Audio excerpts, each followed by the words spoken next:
The other one is specifically around child-specific foster care licensing, and it really will allow DCYF to issue child-specific licenses, and I will use the word kinship care as we think about relative care, and as we think about the opportunity for families to care for children within families.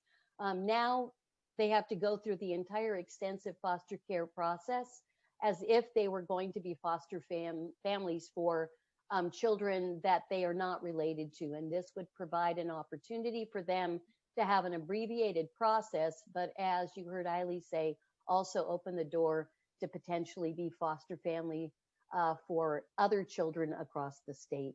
And with that, I will stop my comments and look forward to the testifying from individuals who probably can speak to this more better and way better than I. Again, Madam Chair and members of the committee, for the record, Allison Kretzinger with the Department of Children, Youth, and Families. Senator Wilson did a wonderful job, and thank you for your leadership on this, describing elements of the bill to you. I'll just underscore a few key points that are one of the reasons we bring this bill forward this year. As noted, in 2017, this body established a pilot project for licensing outdoor nature-based early learning. Then the Department of Early Learning went into that with a lot of questions and wonder. We've done a lot of learning over the last 4 years, and I think most importantly, what we've learned is it works. It works for kids, it works for parents, and it works for providers. Licensing outdoor early learning programs for preschool and school-age children is going to be able to increase quality childcare access and increase family choice. On a personal note, I'm a mother of a 5-year-old who has spent the last 2 years in an outdoor nature-based program, and we couldn't be happier, muddy pants and all, every day. The second piece of this bill that's really important to us is establishing the child-specific license. You saw a version of this before your committee last year. When the legislature founded DCYF, the legislature found that children, youth, and families of color, children and youth of color are disproportionately impacted at every point of the child welfare system. We see a key strategy for reducing racial disparities in our child welfare system as creating a licensure path for kin and relative providers, along with those defined as suitable others, so they can come into that license system and receive those foster care maintenance payments. Happy to answer any questions.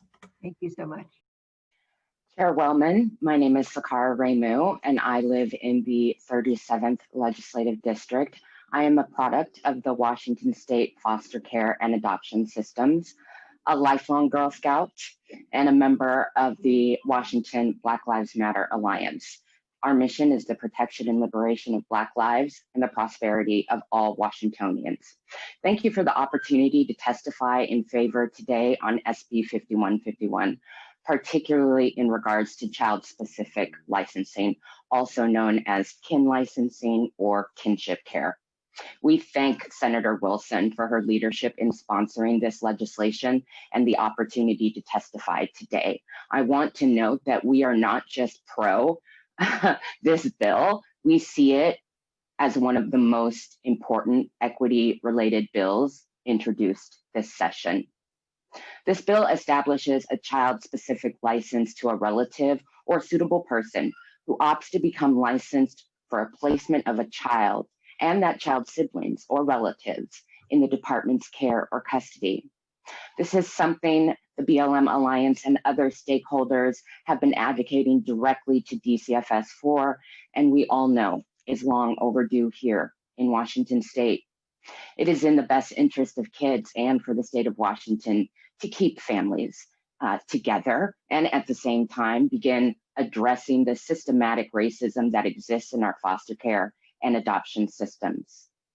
This bill will offer a life-saving step for keeping families together by establishing a child-specific license to a relative. Thank you very much, Senator Wellman and members of the committee. I'm Lori Lippold with Partners for Our Children, speaking in support of Senate Bill 5151, focusing specifically on the licensing of kinship caregivers. Outcomes for children who are placed with kin are much better. We see that through the research. If children can't stay with their parents and need to be removed, the goal is to get them with relatives. Yet we really do very little to support kinship caregivers. Financial assistance has been one of the key needs that kinship caregivers have expressed for years. In fact, back in the early 2000s, the Washington State Institute for Public Policy did a survey of kinship caregivers and found that this is one of their number one things. So many kinship caregivers are on fixed income, they're retired, and they're using their savings to take care of children they didn't expect to have. So in addition to this being a more stable approach for children, it really would help provide additional supports for relatives. And we believe that that is key.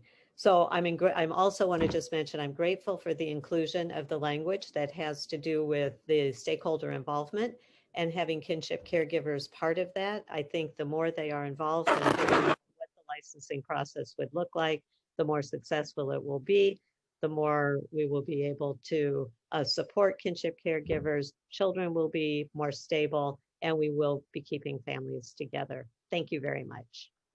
Thank you. I'd like to ask a question quickly because of the issue that was raised. And it sounds to me that not every grandmother or aunt or whatever, a relative who is taking care of a child is part of the kinship care, the official kinship care designee. It's if you want to be subsidized by the state. Am I correct? So I'm sorry to interrupt. No, please go ahead, Lori. You know where I'm going. So when we talk about kinship care, we usually talk about formal and informal. Formal would reflect those where the children are placed in the home by the Department of Children, Youth, and Families. Informal would be if I had a grandchild, for example, and something happened to my child and my grandchild ends up with me and the department has not been involved. There are different levels of support. If you're licensed within the department, and about 12% of the children living with kinship caregivers are in licensed kinship homes, the rest are not. The licensed families would have access to more supports. If you're in the informal system, basically you have access to child-only TANF. We have fabulous kinship navigators, as well as a kinship care support program for emergency kinds of needs, but it is different.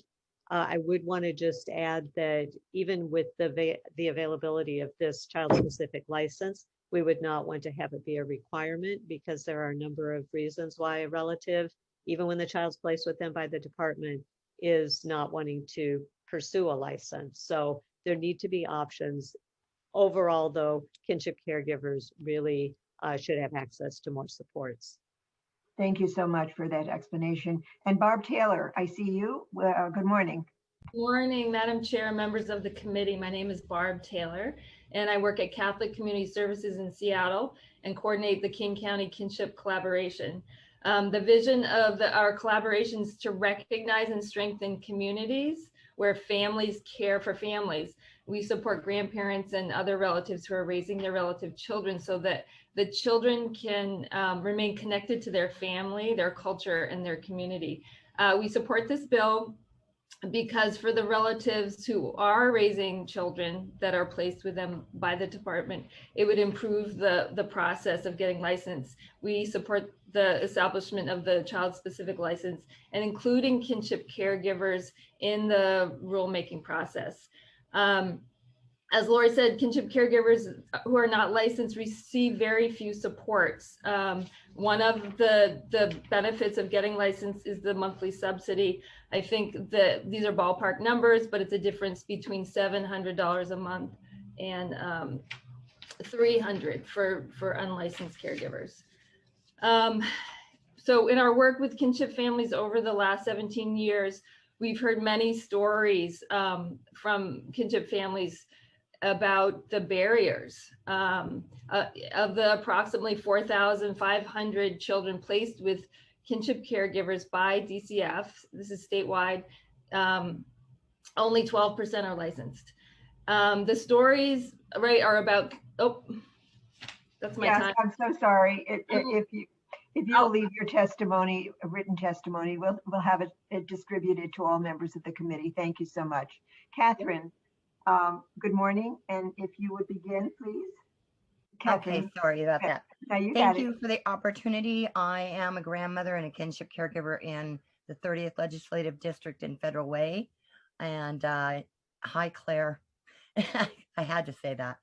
I'm talking also about page 61 in the same part of the licensing on Senate Bill 5151. And what I saw gave me hope because it said that they want to seek input from families. And we want to be partners with the department in creating the language and the structure to the child specific license.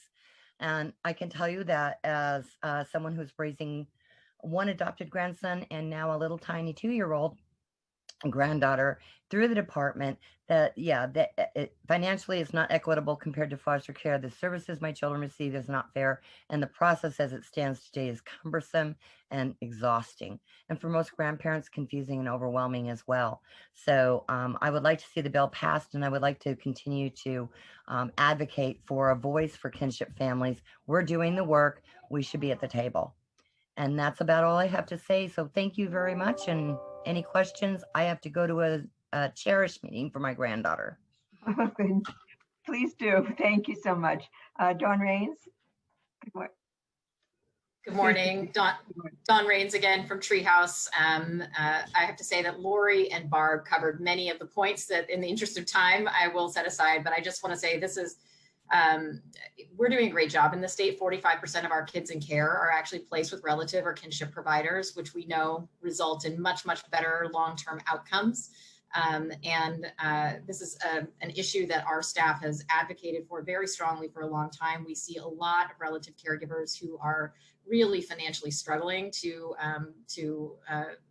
maintain the placements of the children and youth in their care. So just want to add our very, very strong support to this bill and that particular the child specific licenses. Thank you. Thank you very much.